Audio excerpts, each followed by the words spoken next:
Hello, everybody, and welcome to Rewind, the retro video game show coming to you live every Friday at 3 p.m. Eastern, right here on the AWS for Games channels on YouTube and Twitch. Now, look, I know you're always asked about this for every video on YouTube and Twitch, but yeah, go ahead and hit that like and subscribe and alert button so you do know when we go live every week. It really does help the channel, so if you like the content that we're making, please go ahead and hit those buttons, and yeah, that'd be very kind of you. My name is Chris Melissinos. I'm the principal evangelist for video games here at AWS, and on today's episode, we're going to be exploring the latest Goldmaster release from the wizards over at Digital Eclipse, titled Llamasoft, the Jeff Minter story. Yeah, let's make sure that we had Jeff's yeah, we have that right. We've got all of that right. The Jeff Minter story. So Jeff Minter is known by industry colleagues as one of our most creative, unique, and mind-bending game developers.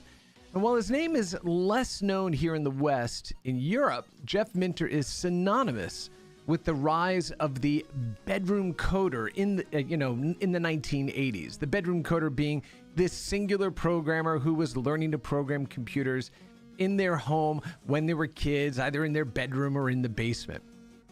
And with games like Gridrunner and Aggressor, which were absolute slayers on systems like the Commodore VIC-20, which is the computer system I first had and learned to program on, right? Jeff became quickly, for those of us in the know, a household name. Jeff continued to make games over the years with increasingly bombastic and psychedelic visuals, but it was his reinterpretation of the classic Atari game Tempest that made him more visible to an even broader global audience. Tempest 2000, released in 1994 for the short-lived Atari Jaguar video game console. It is known as one of the best versions of the Tempest tube shooter genres, while Gremlin Interactive's N2O, or Nitrous Oxide, remains my second favorite due to the trippy visuals and the addition of the Crystal Method providing the soundtrack. But due to Tempest 2K's insane visuals, variety of levels, and amazing soundtrack, they all still hold up today. And we're going to play through some of that today. Again, one of my favorite games, probably one of my top 10 favorite games on any platform, is Tempest 2K.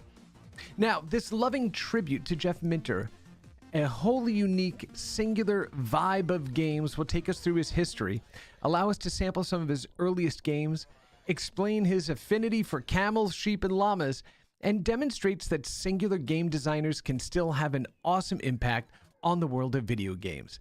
So dim your lights, kick back, and get ready to be transported into the psychedelic world of Llamasoft, the Jeff Minter story. Off to the 8-bit living room. All right, so I figured, yeah, hey, if we're going to be doing something as trippy as a Jeff Minter compilation, we should have the appropriate background there. All right, so I'm going to go ahead and fire this up, and I'm going to lower the volume on the music because we're going to have plenty of music to go in here. If you have some memories of Jeff Minter games growing up, please let me know in the chat. I'll try to answer those or get to those too. But yeah, here we are. The Jeff Minter story in association with the Heart of Neon documentary. Now, these Gold Series games done by, again, the technical wizards and amazing historians at Digital Eclipse, now owned by Atari.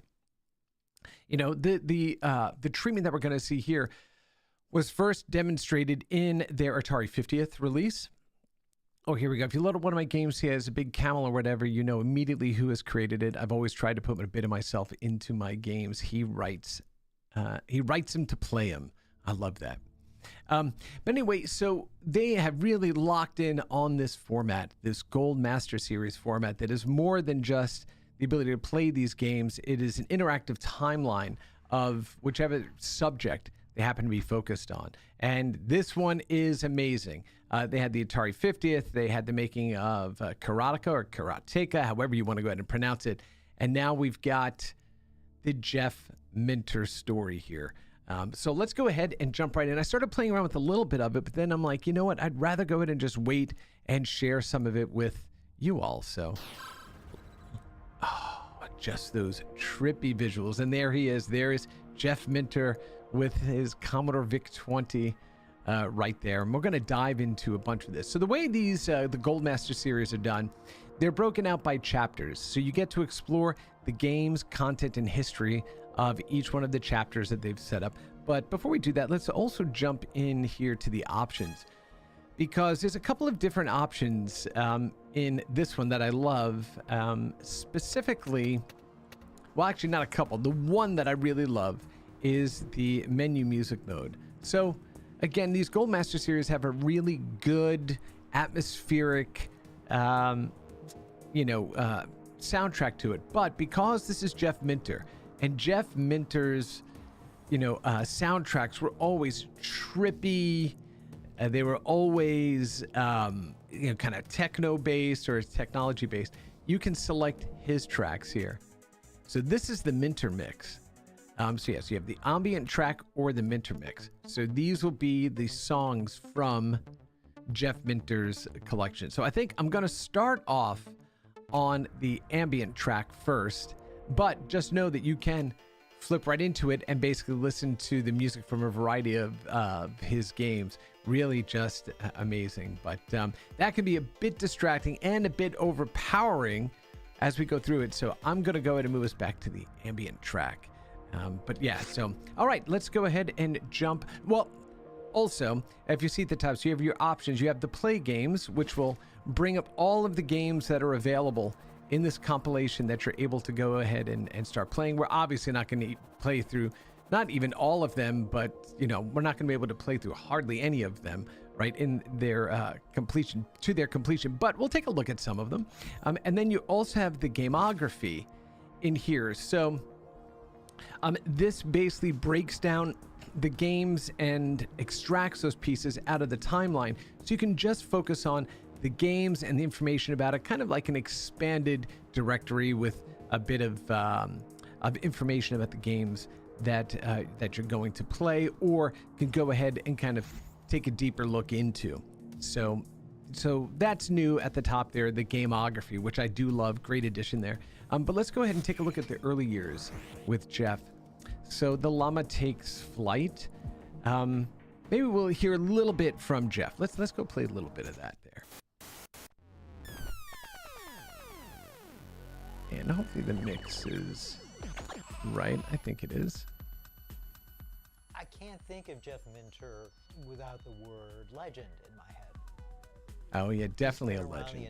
Definitely a legend. And still makes powerful games that have influenced a great number of people.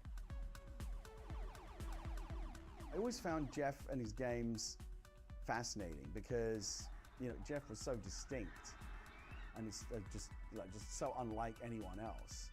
And he's one of the true originals, one of the true iconoclasts in gaming. There's no one else like him. If Jeff didn't exist, you'd have to invent him, right? Because someone has to be that guy. There aren't enough people like Jeff. He is in his things. What he makes is him.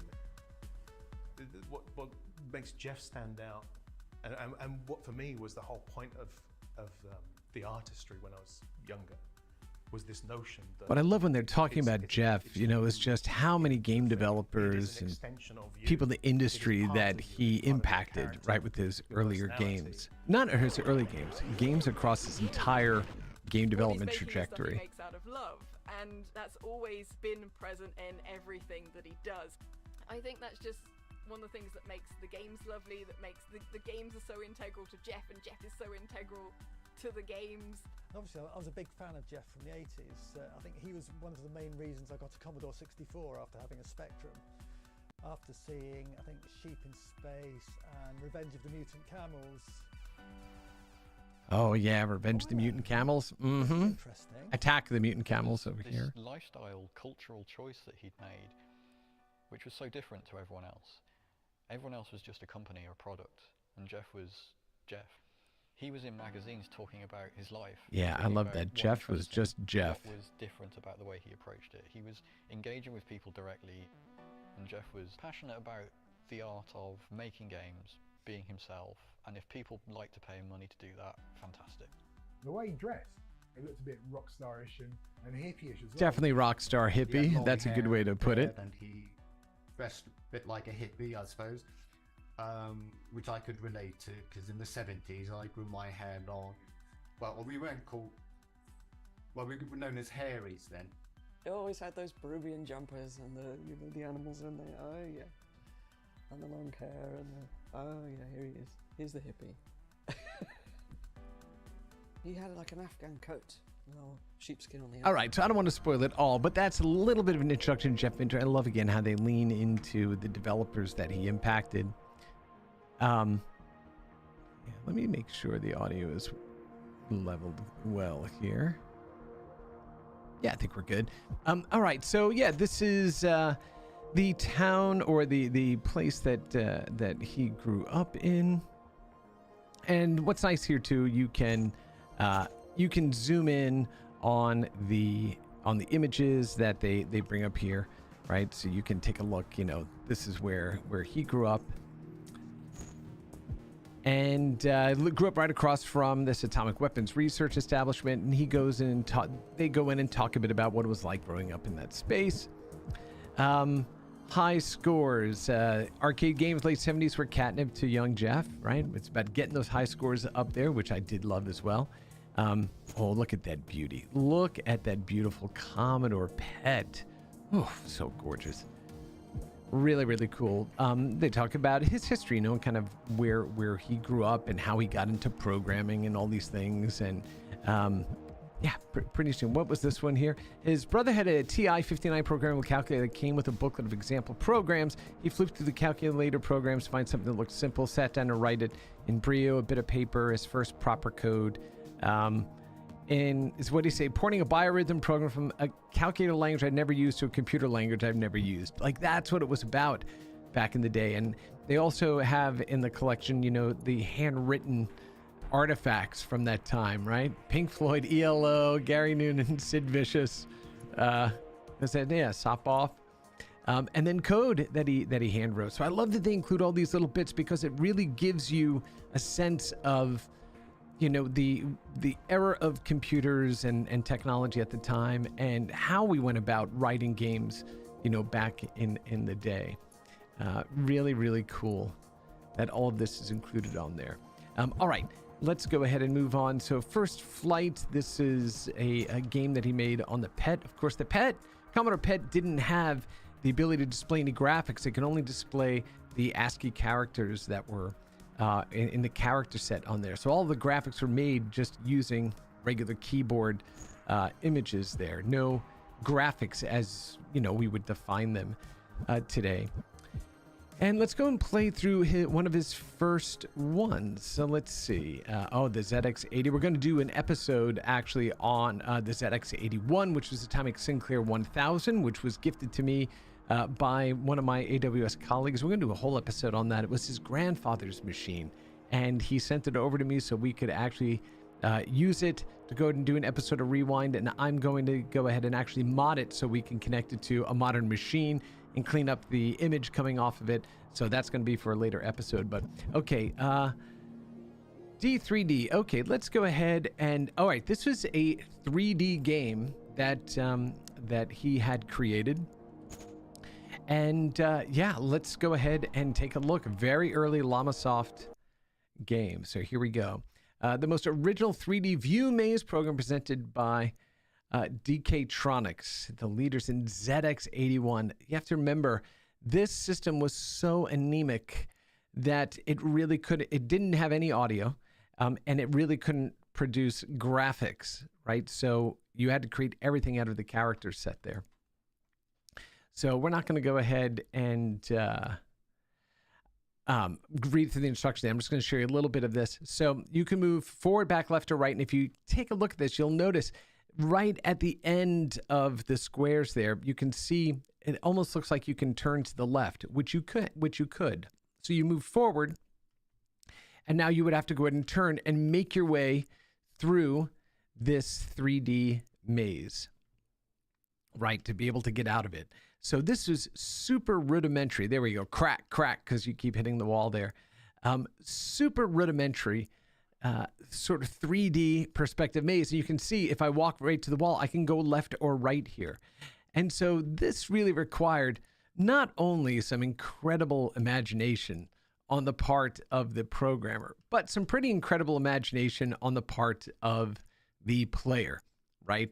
The fact that you could discern that you could turn in those multiple directions was a testament to the brilliance of early, again, bedroom coders like Jeff that were stretching the system to basically do things that you couldn't. But this is one of his earliest games. This was a straight up 3D maze game, all done using the character graphics on the original ZX, which was just crazy.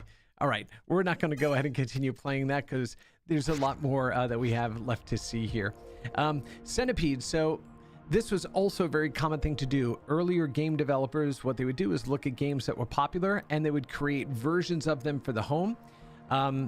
Jeff had called it Centipede, and I think that they had to go ahead and rename it, but I forget what the rename was. Oh, let's see what it says in the back of the cassette. This and other arcade quality. Let's see. Here we go. Where are we there? Okay, that's left to right. This and other arcade quality games available from Llamasoft Software, and there's the original address for Llamasoft.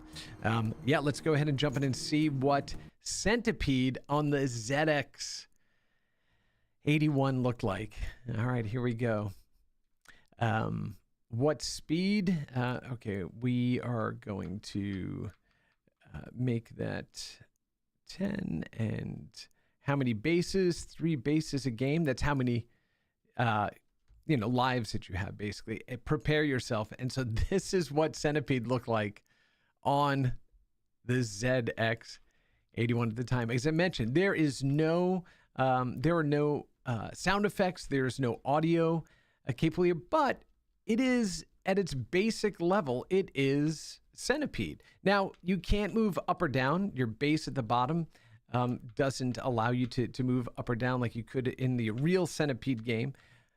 But it has, again, basically all the elements of it. Well, there you go. You blew up. So this was Centipede. This was one of the earliest games that Jeff did as well. All right, Centipede. But we want to get onto some of the more modern stuff too. So we're going to move through this a little bit faster.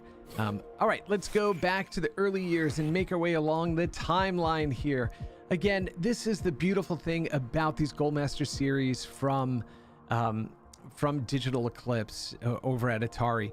It's more than just the games. It is the entire kind of history and time and what was going on in the world at the time, and it brings together all those elements so you get to see what they were really trying to create back at a time when systems were super anemic, right? And this was cutting edge stuff, right? Well, we won't play Deflex. That's an interesting game, but all right, let's see. Rocks. This is a lunar lander on the moon surface set to shoot down incoming meteors. Let's take a look at one of the first color games. Let's see. Can we play that one? No. This is Auspicious Day, so this is when he decided to name the company Llamasoft. There's the original logo for his company that he created. Had an affinity for llamas. A fast, prolific programmer, Jeff was able to get several games ready for the summer 1982 launch of Llamasoft, included Rocks as well as a VIC-20 version of his 3D maze game, but also a new game in which players drop bombs from an aircraft onto a city. This is one of many clones of the Commodore game Blitz, which itself had been inspired by Atari's game Canyon Bomber. And we do have that game to play here. I played around with this one for a little while here, but now you can see we've now a little audio. We've got some color. And that cycling color, that is going to be a hallmark of Jeff Minter games going forward. That's also why I have this visual behind me. I figured, yeah, trippy colors flying through a tube in cyberspace. That is definitely a Jeff Minter-esque game. So now the whole goal here is to just go ahead and level the city just by dropping these munitions on the city and timing it so you hit the taller ones before your plane drops down and hits them. Now, if you listen to the audio in here, this was kind of a common audio sound effect for the Spectrum series of computers. And if you watched Bandersnatch on Netflix, that sound is exactly the same sound that one of the games that one of the main characters has, right, for the game he's writing in the show. So it's pretty cool. I picked up on that one right away. I didn't grow up with this machine. Over here in the US, I grew up with the Commodore VIC-20. That was my first computer, not a Spectrum or not a Spectrum or the ZX80. Although I did see, when I was a little kid, I saw the ad for the Atomic Sinclair 1000. I really wanted one, but thank goodness I got a VIC-20 instead. It was certainly a much more capable machine and much better games to be had there. But this was a full release game, right? So, if you didn't experience these types of games growing up, think about, instead of getting the newest Spider-Man game, this is what you'd go ahead and get, right? Okay, so there we go. There's one of Jeff's earliest color-based games growing up, City Bomber. All right, Defender. This is a clone of Defender type of game. I also love that they included things like, this is what the label looked like that was on the cassette when you purchased the game. It was just a handmade label like that, so pretty hilarious. All right, there he is with his VIC-20 there. All right, let's continue moving along. The Spectrum. Yeah, the Spectrum was successor to the ZX81, had color graphics, and a much more capable machine. Andy's Attack. Let me see. Yeah, let's go ahead and play this one too. So this was, well, you'll see. This was a game known on the Commodore VIC-20 as Aggressor, which was a Defender clone. And at the time, we were like, how the hell do we have this playing on this VIC-20? But you'll see that it certainly doesn't have the fluidity of Defender. It's a little difficult to maneuver and play. But it has all the elements of the arcade game Defender. Instead of humans at the bottom of the screen, there are camels that they're picking up, and you have to pick up those camels and make sure that they land safely. So let's turn around. Oh man, they got me good, didn't they? Yeah, but you've got this cycling gun there on the front of your ship. Really difficult to play this game. It's definitely not the smoothest game. Oh my goodness. Actually, I take that back. It's smooth scrolling, but the controls are pretty jerky or janky, All right, let's see if we at least clear one level of enemies here. Hard to get into position there. Let's see. 1, 2. Man. Very difficult. But yeah, I remember picking this up again, like I said, on my VIC-20 and was like, this is insane that we've got Defender at home. Although playing Defender on the Atari 2600 was definitely a smoother and closer to the arcade experience, that we had at the time. Yeah, nope, didn't do it. All right. So that is Andy's Attack, named after the mountain range, but also known as Aggressor here in the United States. All right, so those are the early days of Jeff. Let's go to move on to the hairy years. All right, so let's see. Abductor. So now we're getting to territory games where I didn't play these games. But we're going to go ahead and play through them now. So let's go ahead and do that. Abductor. Taking cues from multiple popular arcade games, Abductor is a shoot 'em up in which players have to defend a row of humans from waves of aliens. If an alien ducks a human, blah, blah, blah. All right, let's see. Oh, okay. All right, yeah. So a little bit of oh, shoot. Whoa, whoa.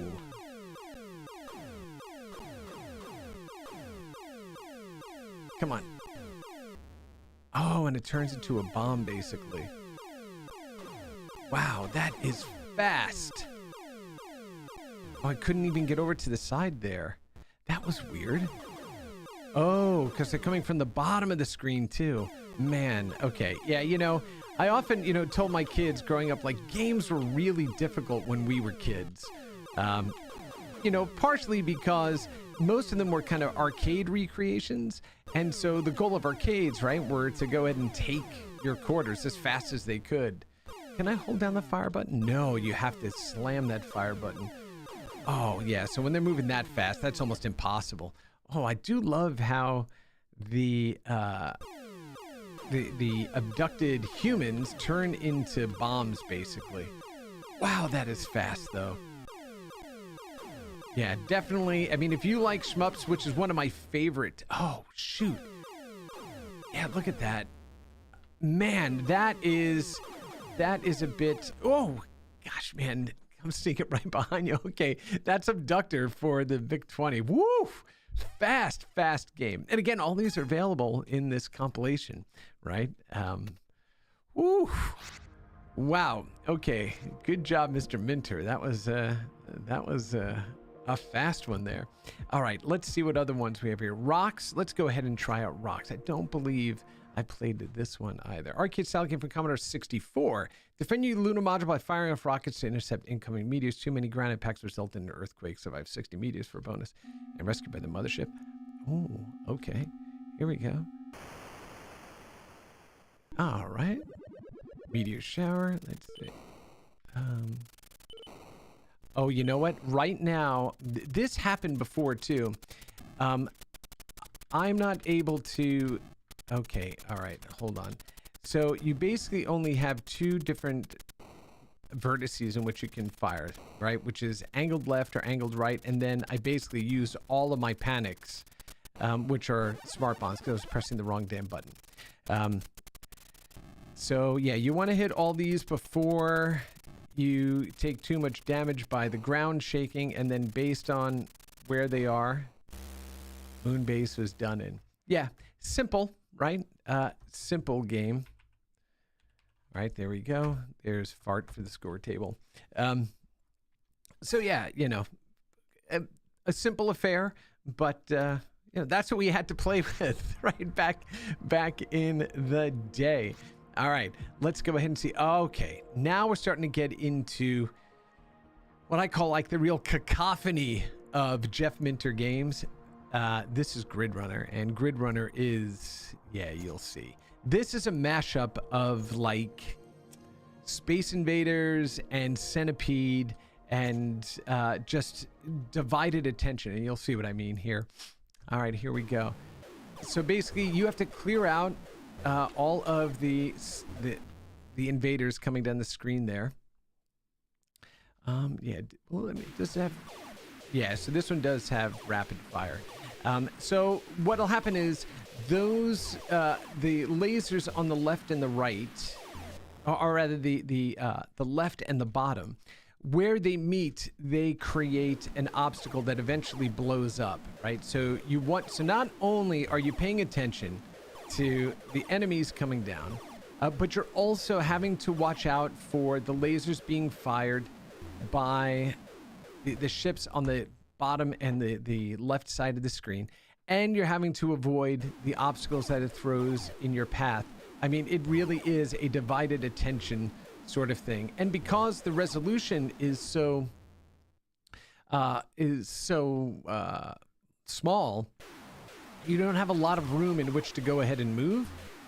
So it does really create this frenetic, hectic sort of game. Yeah, and then when those obstacles, grid zapped, when those obstacles basically blow up, they turn into missiles that go down each one of those, you know, the vector that they're on to get you at the bottom. So there's, like I said, 4 or 5 things that you're constantly watching when you're playing this game. Really, really tough. I mean, people that can go ahead and play these games really well today, I mean, super good reflexes. And of course, see, it's hard to line up just on a very precise arrow that come on, or vector that you want to be on. All right, good. Cleared that one out. Yeah, so this was Gridrunner. This was a really popular game, I remember, as, again, a VIC-20 kid, because of just how fast, arcade-inspired, and just crazy it is.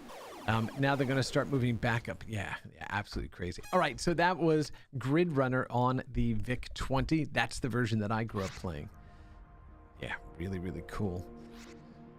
All right, let's see. Gridrunner Evolution. Gridrunner was big in the UK and US alike, launching Llamasoft to a new level of success in the 40 years since. Jeff has revisited his signature game numerous times. Let's go and take a look at what that looks like.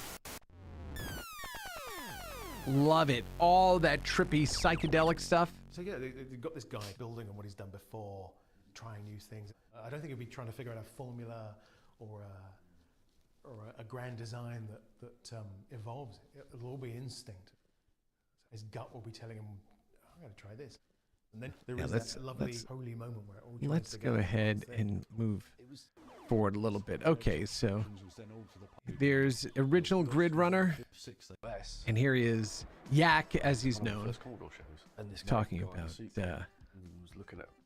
games. Whatever he was doing there, and came over to us and said to me, "We like Andy's attack, and could you put that on a cartridge for us to sell in the US?" Yep, Aggressor by Jeff Minter, as I was mentioning before. Love it. Love that game. Even though, again, there were other versions that we had at home that were they wanted more like the Atari, the original arcade version. But yeah, it was pretty awesome. To the guy in the US. Okay, that's Gridrunner. Let's see, where else is it? Really and then he created a different version of it. So here you go. You can see the playfield is much bigger, so you have a lot more room to move around. The different resolutions. There I did Super Gridrunner on the ST and Amiga that was controlled with a mouse. Yep. And you had like a detachable nose cone. And you can start to see, right, the evolution of graphics during that era. So now we're in that Amiga era of games. At any time, a bit like the nose cone in R-Type.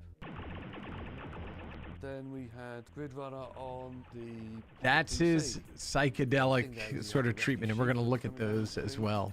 And if you got killed, onto the back of it. Yeah, pretty amazing. And then even further, there's a lot more stuff. Amazing. It's a much more advanced game in some ways. And we're going to go ahead and play through some of those too. So. My favourite 1980s arcade games, because I wanted it to sound like a 1980s arcade room.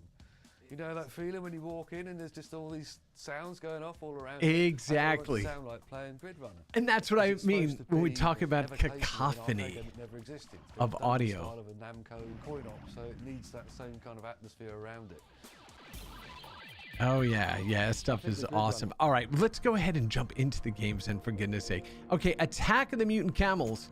I do want to go ahead and show this one, because you'll be able to see what he was going for here, which was a direct inspiration from, it shouldn't be directed, it was inspired by the ice planet Hoth. And the Empire Strikes Back attacking the AT-ATs, basically approaching the Rebel base.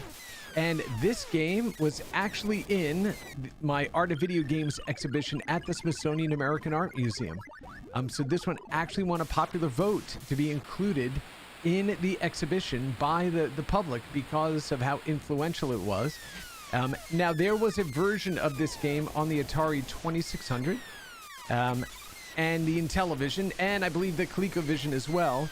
And so you're basically, going after these AT-ATs. And it was a kind of a tongue-in-cheek, homage to that original game, but using camels instead of, oh yeah, it does have rapid fire. Yeah, I always forget to check that. It's an homage to those games, but again, this really this cheeky adaptation using camels instead of AT-ATs, which of course the AT-ATs look like. And so, yeah, that was Attack the Mutant Camels, and that, again, was in the Smithsonian American Art Museum's The Art of Video Game exhibition. So did love that. Loved playing that as a kid as well. Laser Zone, another, kind of shoot-'em-up game there. Was straightforward shooter with a clever twist. The player controlled ships on the bottom and side of the screen and had to handle enemies from both directions. So instead of having one ship in the middle with left and bottom ships like you did in Gridrunner, he kind of flipped that around where you're controlling those and shooting into the screen. So he experimented a lot with his own game designs and frameworks as well. Meta Llamas, all of these crazy versions. Revenge of the Mutant Camels. I don't think I've played this one. Let's go ahead. Oh, here you go. Once again, inverting it. Another shooter with massive camels, only this time you're the massive camel. Let's go ahead and take a look at this. So it was Attack of the Mutant Camels. Now it's Revenge of the Mutant Camels. Stand by your beast, player one. Oh, and I love that his signature is the... Oh, okay, there we go. Okay, so basically this is a side-scrolling shooter, and you can actually fire in all these different directions. And you are a camel that can jump above a city, apparently, and fire and bring these things down. Oh, Mr. Minter. Yak, amazing. Just amazing stuff. I mean, again, imagine buying this game and getting this game home as a kid, and you were like, what am I doing? I'm this jumping camel, right? But that was his signature. You know, llamas or camels and yaks, all of those featured into the games that he made. All right, let's go on and continue here. Hellgate, apparently feeling laser zone and its enemies. Follow-up called Hellgate, in which the player to simultaneously control 4 ships on each border of the screen. Let's just take a look at it, only because I've not played... Oops, I've not played that one. So let's make our way back over there, and let's check that out real quickly. There's laser zone there. Where am I going here? Oh, okay, here we go. Let's see. There's some llamas right there on the screen for you too. And let's play, and here we go. Prepare to die. Alrighty. Okay, like, all right, so your left and right move the top and bottom ones, and the up and downs move the ones on the left or right. So it is like patting your head and rubbing your stomach, but with 4 arms and 2 stomachs and 2 heads. Like, you have to keep track of where everything is in this environment. So it is just, yeah, it's fever-inducing. Right? Just crazy. All right, that's Hellgate. So we're going to get off of Hellgate. We're going to continue moving on and checking out more. Yes, all hell has broken loose, for sure, for sure. Here we are. Let's see. Here he is at a trade show, and look at the way his entire space is adorned, right? Llama wall hangings, which are just crazy there. Sheep in space. All right, we're going to continue moving along. Attack of the Mutant Camels on the Atari 8-bit version. Let's see if it looks any different than the other one. Yeah, so you have a little bit more to the background there. You've got, you know, the classic Atari scrolling colors and banding there. Really fast too. And man, I mean, almost too fast to play.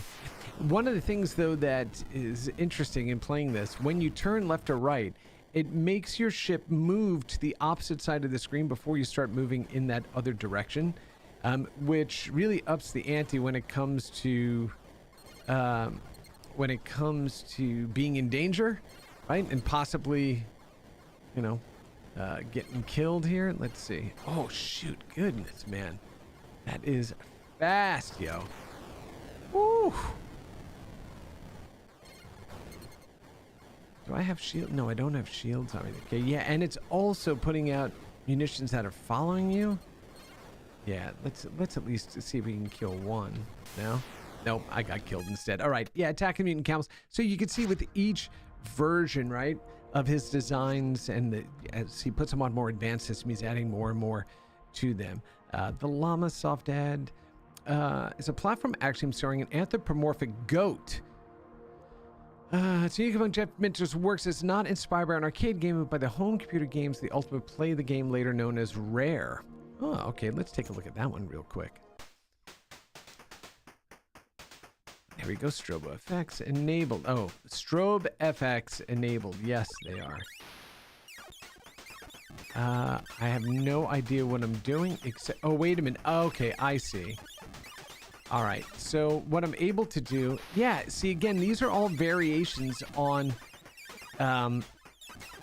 his other games. So you've got 4 walls that you're able to move through.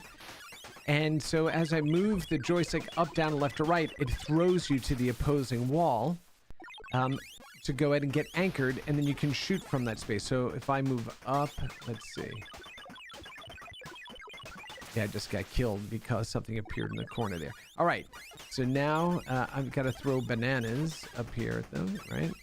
Okay. Okay, now what happens if I jump down onto that? Will it let me? Yeah, what is that doing there? I don't know what I'm doing, but I'm having fun doing it. So anyway, so yeah, crazy design. The end of Hessware. Hess was the name of the company that was bringing games over from the UK here to the US. Again, games like Aggressor, games like Gridrunner. But now we're going to go ahead and move into the Light Fantastic. So another thing that Jeff Minter did was he created these light kind of music kaleidoscopes. They were included on systems like the Atari Jaguar CD. So if you got the Jaguar CD, you had this light kaleidoscope applications. You put a music CD in and would create all these crazy, light shows on your TV. And also there was a platform called the Nuon, which was a chipset that could be licensed to be placed in DVD players back when DVDs were really first coming up. Very much very similar to the 3DO type of business model, where you had a reference architecture, you could license it and then put it into other DVD players, CD-ROM players, that type of thing. And so he had created a light visualizer for the Nuon as well, which was pretty cool. Here he is cuddling a llama. And so Jeff moved out to the countryside and started raising sheep and llamas and things like that. And that's basically where he's always been, right? He's never been a city dweller. He's always been kind of out in the middle of nature, which I think makes it doubly interesting that he's created these really loud, aggressive, psychedelic sort of gameplay experiences. Here we go, Psychedelia. While Jeff first began working with the game following his return from Peru, he quickly switched gears and struck with the idea of Psychedelia, a light synthesizer in which the player could use a joystick to create and control patterns of light. Yeah, so this is one of the first examples of that. And if I bring up the tips, let's see. Let's go ahead and play. And let's see, left menu. So you have the different cursor shapes that you can change, cursor speed, turn your sequencer off or on, and then you could basically play around with this and create all these different light patterns. So not a game, but you can see where elements like this then fed into later games like Tempest 2K and the games going forward from there, which we're going to go ahead and talk about. And we're going to spend most of the rest of the time playing Tempest 2K because it, again, is one of my top 10 favorite games of all time. So he started working on these types of light synth sorts of things here. Quickly created a version of Psychedelia for several other computer platforms. When it came to the Atari 8-bit platform, he realized the hardware allowed him to do so much more. And so let's take a look at that. Let's see that. Yeah, so you can already see. Let's see. Let's play some music here. Oh, digital narcotics. There you go. And all of the images and the patterns would be created by, listening to the music there. So pretty cool.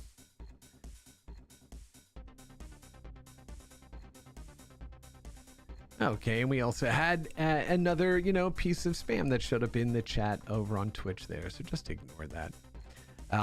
So anyway, so you could go ahead and play around with all the different life forms and everything else, and then turn this on, shut off the lights in your room, and have this awesome thumping, experience on the TV there. There you go. A light synthesizer by Jeff Minter. Good job, Mr. Minter. All right. Yeah, I think we need some, yeah. All right. Let's go ahead and continue moving on. There's a Battle Axe. There's Yak's Progress. Single cassette tape released, have 8 of Jeff's Commodore 64 titles into one package. Oh, so a multi-pack there. That's great. Great interviews in this package as well that you're able to actually zoom in and read, which are wonderful. So definitely recommend you do that. All right, so let's move on. Let's see. Here it is. Jeff's next Commodore 64 game, a new twist on the scrolling shoot 'em up in which the player controlled 2 different crafts on the top and bottom of the screen, transferring energy between them. Viva Vic, which I love, right? For the VIC-20 there. Then on to the Commodore 16. The Commodore 16 is a really interesting development history, and there's some great documentaries about the C16 on YouTube. If you go to the 8-Bit Guy's channel, he does a whole piece on the history of Commodore machines and talks about the version of this. The Commodore 16 was supposed to be a half step between the VIC-20 and the Commodore 64. Failed miserably, but he did create some games for the C16, like Void Runner, for example. So this is a game that, if you were one of the 9 people that had a C16, this is one of the games that you could have gotten to play on it there. And yeah, I mean, again, a step between the C64 and the VIC-20. All right, let's see. Here we go. Yeah, and it's basically, you know, a Space Invader type of game. Not really, you know, graphically impressive or anything, but this is very much kind of like the Centipede style game that he had done, or a mashup of Centipede and Gridrunner, in that when you are hitting enemies, it's actually leaving behind the obstacles that you have to avoid. So, you know, again, an interesting take on it, but that was for the C16. All right, let's go ahead and get out of that because we want to make our way over to his newer ones. There's Revenge of the Mutant Camels 2. We may as well go ahead and take a look at this one since we're here too. This is the second one, and there we go. Stand by your beast. Okay, so now I am launching all types of crazy things, and I have no idea what I'm supposed to be doing. But look at that camel at the top just kind of staring at you, right? Which is hysterical. But yeah, camel-based shooters. That was his genre. All right, let's continue on here.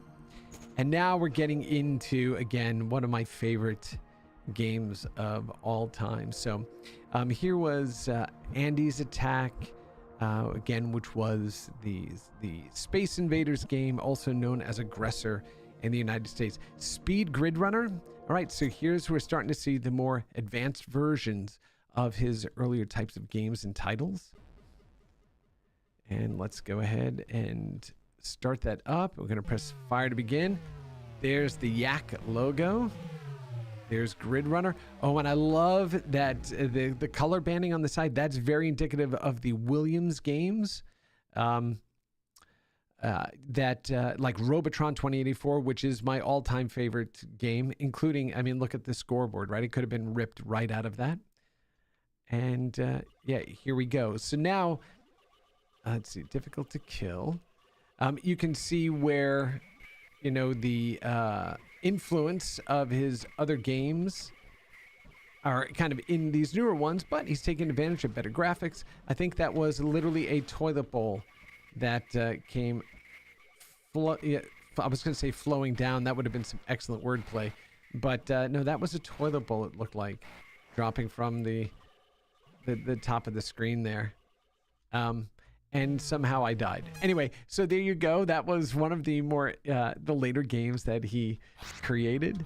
And then, okay, this is really interesting too. The Conix multi-system. So there was this video game machine that looked like this that was in development. And it was supposed to be like the all-in-one game console. Driving, flying, sports, you know, regular control pad, all built into this machine. So that wasn't just the control, that was the actual machine itself. It even had foot pedals as well. Yo, Thanks for joining.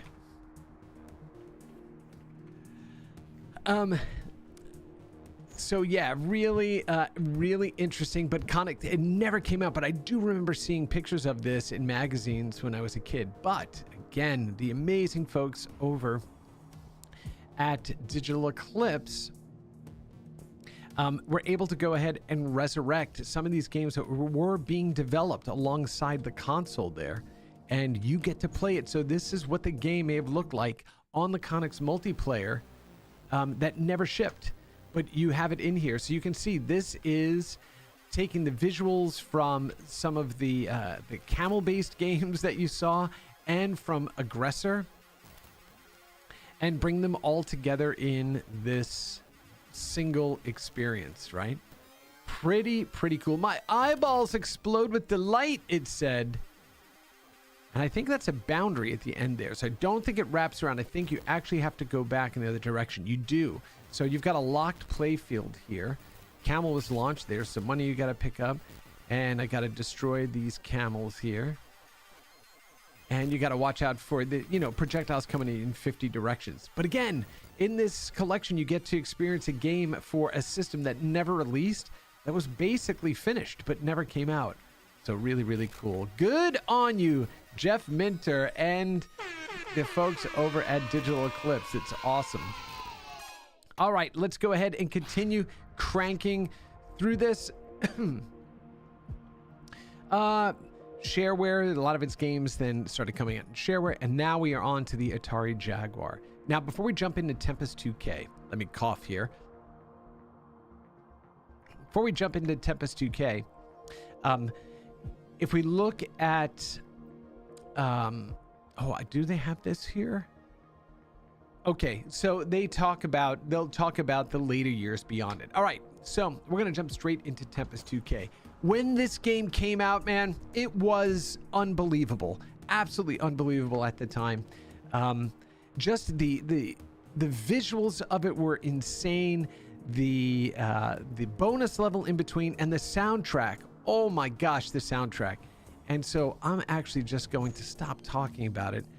We're just going to go fire it up. This one, phenomenal. And it made its way to a bunch of different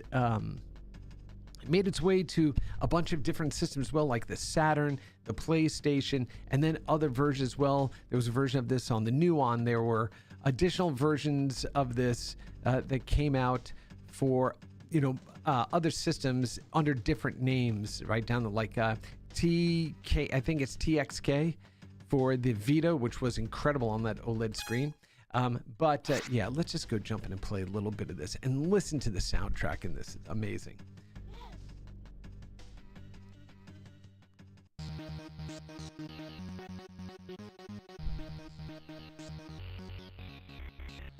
And we'll just start here at the basic level. So Tempest is a tube shooter. You're at the top and you're firing down into the tube to fight off baddies, but you have all these different power-ups that you can then pick up, right? So you pick up these power-ups here. You got your particle laser,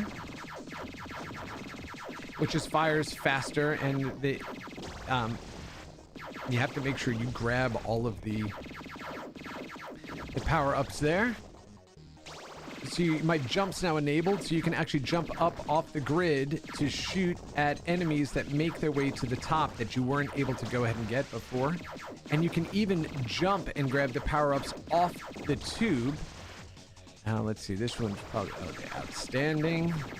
Now, the funny thing is, when you play in the bonus level, the voice that they used were pretty interesting. If somebody didn't know what you were playing and walked by your room, they may ask what kind of movie you're watching, but we'll get to the bonus level so you can hear the sound effects there. And they had voices in it as well, which not uncommon for the time, but the clarity of them were really good here. And the other announcer that comes in that says Super Zapper Recharge, which you'll hear. All right, let's go. Zappo. And then, of course, it's just throwing all these psychedelic images at you on the screen at the same time. So while you're trying to still keep track of all the action going on, Okay, I'll give it that little zap there so I can recharge that. Shoot, I missed that one power up.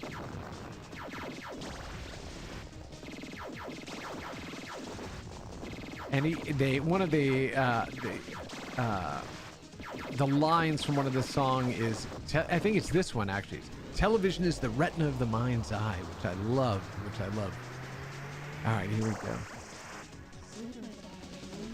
Super Zapper Recharge. So now again, imagine turning down all the lights in a room, cranking this up through a really good home theater, and just listening to that blistering soundtrack along with all of these explosive visuals. Phenomenal.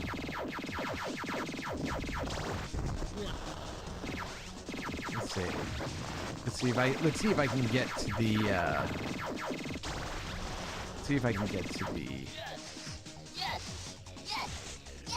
Oh, it is an amazing game. You are 100% right. Super Zapper Recharge. And then some of the later levels get really, really difficult, really twisted and integral sort of shapes. And, you know, the thing is that you're constantly having to adjust for where you are on any particular level, right? Like if I'm pressing right now, it may send me over to the left because you're upside down. So you have to constantly keep track of your orientation.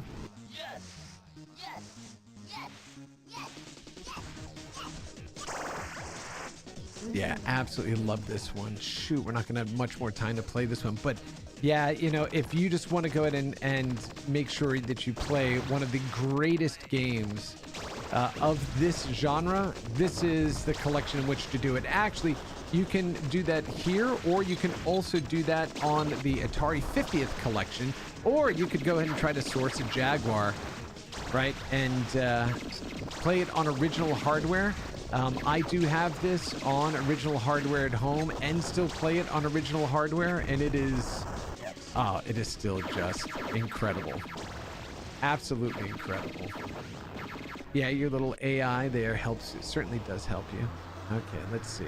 Avoiding the spikes. Now, when this game, you know, Tempest, right, people do make custom spinners, and this game, you know, the original Tempest game when it came out in the arcade required a spinner to play, and so it made it actually a lot easier to play if you do this using a spinner versus a control pad, just because you had the momentum, being able to spin and catch the weight of the spinner to flip you around to the other side of the grid. Okay. And not think about, oh, am I pressing left or right? Like you just, I don't know, it just feels more natural, if that makes sense. Yeah, and then it's also keeping track of, you know, what is something you can grab versus what is something that will kill you. Right? And it blew everybody up there. Let's at least get to the bonus level before we get out of here today. So good. And we still see this type of mechanic in other, you know, modern games, right? Tube shooters or tube type of games. Like I said at the opening of the program, one of my favorite versions, right, takes on the tube shooter is a game that came out for the PlayStation 1 called N2O, also known as nitrous oxide here in the West. And the entire soundtrack was Crystal Method album, and it was, oh my gosh, so good. So good. Like, listen, like Busy Child and stuff like that while playing through it. Super psychedelic as well. Obviously got their inspiration from games like T2K here. But you know, again, it just goes to show it doesn't have to be a render crushing game or graphics, right, to be compelling. All right, here is the bonus level. And you are just, yeah, I'll turn that up so we can hear that. So it's breathing. It has this voice telling you, yes, every time you are going through a ring. So as I said, if somebody didn't know what you were watching, hilarity ensues, let's say. Now, the thing with this bonus level here is you've got that really trippy sky, above you. But at some point, what you need to do is move up through the sky there. Almost missed that one. Then Jeff had gone on to make a variety of different games in the same genre. And then other games like Polybius, which is the name of a fictitious arcade game that never came out, but then people have said, the urban legend was that it was created by the CIA and it was for mind control experiments and all this other stuff. So now we have a game out there called Polybius, but done by Mr. Minter here. Okay, so now what you have to do is grab this one and then move up through the clouds. And now you are doing the same thing here, and I missed it. But this is Tempest 2K, just an absolute banger of a game, and still holds up so well to this day. And I mean, I know, I go back and play the original, which I love as well, right? Designed by David Thurr, who wanted to create a 4D game. He had a dream where he saw all of these, all of these enemies coming out of this void, and he created the original version of Tempest that David also created Missile Command. Right. So another just incredible game designer, and put a lot of himself into his games. But Jeff just upped every single bit of the gameplay here. Right. I mean, now remember I told you that these start to become more difficult. Like right now, the way I'm playing this game, I have to invert my controls because when you're pressing left, it actually takes you right takes you left. So it becomes really difficult to keep yourself oriented to play this correctly. But yeah, this is Tempest 2K, and this is the Jeff Minter story. This is Llamasoft, the Jeff Minter story, done by the incredible folks over at Digital Eclipse. So definitely worth picking up if you have any interest in his background and the incredible work that he did, starting in the very earliest computers in the 1980s all the way to the games that he's making today. This is a wonderful compilation. Again, leans right into the incredible work that the folks over at Digital Eclipse create, and the care and polish that they put into every one of these packages is just unparalleled, absolutely amazing. But that takes us right now to the end of another episode. And so I want to thank you all for joining me this afternoon. And remember, please, if you are a video game developer of any size, from AAA to indies, make sure you head on over to aws.amazon.com/GameTech to discover the products, solutions, and services that we offer to help you on your cloud game development journey. And if you're a beginner looking for a clear starting point to help you build a career or learn to produce games in the AWS cloud, we recommend you start with an AWS learning plan. This set of on-demand courses will increase your knowledge of game servers and game analytics and help grow your technical skills to solve real-world game development, compute, and analytics problems, and you can demonstrate your knowledge to the world by earning these digital badges. Head on over to aws.training/GameTech to start your AWS for Games learning plan today. And as always, I want to give a special shout out and thank you to Waterflame for allowing us to use his music here on Rewind. Make sure you head on over to his YouTube channel at Waterflame Music to check out his incredible work. And lastly, if you care about preserving the history of video games as much as I do, make sure you head on over to the Video Game History Foundation's website at gamehistory.org. They are doing incredible work to preserve the history of our industry for future generations. And I want to thank you for spending your Friday afternoon with me. Have a wonderful rest of your day, an awesome weekend, and we'll see you next week on Rewind.